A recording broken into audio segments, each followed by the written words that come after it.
ఇవన్నీ కూడా సాధారణంగా జరిగేటివి. కానీ మీ దగ్గర నుంచి మాకు వచ్చే ఫీడ్బ్యాకే మమ్మల్ని నడిపిస్తుంది. మంచి అయినా సరే, చెడైనా సరే.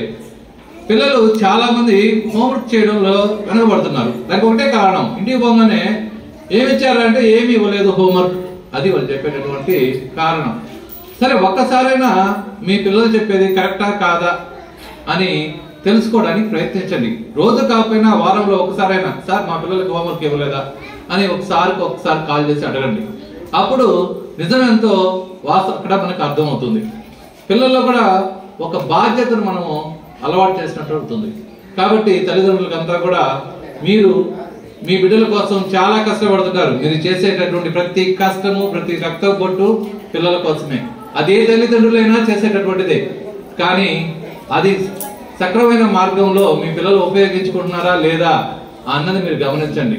మీరు కంపెనీలకు వెళ్తున్నారు, వెళ్తూ ఒక ఫోన్ ఇంట్లో పెట్టి వెళ్తున్నారు. అది మీ ఉద్దేశం ఏంటంటే ఇంట్లో ఏమన్నా జరిగితే ఆ బిడ్డలు వెంటనే మనకు తెలియజేసేదానికి ఆస్కారం ఉంటుందని ఉద్దేశంతో పెడుతున్నారు. అది అర్థమవుతుంది. కానీ పిల్లలు సెల్ ఫోన్ వదలడం లేదు. ముఖ్యంగా చదువుకునే పిల్లలకి, చిన్న పిల్లలకైనా పెద్దవాళ్ళకైనా ప్రథమ శత్రువు ఎవరంటే సెల్ ఫోనే. అంతే.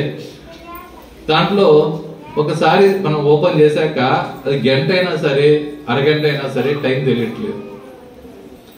కొంతమంది నేను గమనించాను, కొంతమంది పిల్లల కళ్ళు లోపలికి లాగి వేసి ఉంటాయి, ఉదయాన్నే వస్తాయి. ఎందుకు అంటే చెప్పరు, విషయం చెప్పరు. కళ్ళు తిరిగి ప్రేయర్లో 15 నిమిషాలు జరుగుతుంది ప్రేయర్. ఆ ప్రేయర్లో పడిపోతున్నారు. ఈ వయసులో పిల్లలు 15 నిమిషాలు కూడా నిలబడలేకపోతే వాళ్ళలో ఏం శక్తి ఉంది? మీరు సంపాదించిన సంపద అంతా ఎవరికి ఇస్తారు? సో కాబట్టి నా ఉద్దేశం ఏంటంటే పిల్లల యొక్క ఆరోగ్యాన్ని కూడా మీరు పట్టించుకోండి. ఆ సెల్ ఫోన్ ని దూరం చేయండి. వాళ్ళు తినేటటువంటి ఆహారంలో ఏం తింటున్నారు, వాళ్ళు ఇష్టం లేదంటే వదిలేవాకండి. అది ఇప్పుడు క్యారెట్ ఉంది, ఆకుకూర ఉంది, ఇలాంటివి వదిలేస్తే మా వద్దు అనేస్తే గమ్మున వెళ్ళిపోతున్నారు పేరెంట్స్. ఆకుకూర తినకుండా, క్యారెట్ తినకుండా వాళ్ళ ఆరోగ్యం ఎలా ఉంటుంది? సో వాళ్ళకి వచ్చేటటువంటి వారంలో వాళ్ళకి అంత పౌష్టికాహారం అందేలా ప్రభుత్వం వారు మధ్యాహ్న భోజనం రన్ చేస్తున్నారు. ఆ మెనూ చూడండి, చాలా ప్రత్యేకంగా ఉంటది. ప్రతిరోజు ఒక వెరైటీ ఉంటది. వాళ్ళకి రావాల్సినటువంటి పోషకాలన్నీ కూడా ఆ వారంలో వాళ్ళకి అందేలా ఆ మధ్యాహ్న భోజనం రూపొందించబడింది. మీరు ఇంట్లో కూడా సరే అదే విధంగా ఈరోజు ఆకుకూర చేసాము, రేపు ఇంకొక కాయగూర చేస్తాము, రేపు ఇంకొక ఫైబర్ ఉండేటువంటి బీన్స్, చిక్కుడుకాయ అలాంటివి చేస్తాము. అలా ఒకరోజు దుంప కూరలు చేస్తాం.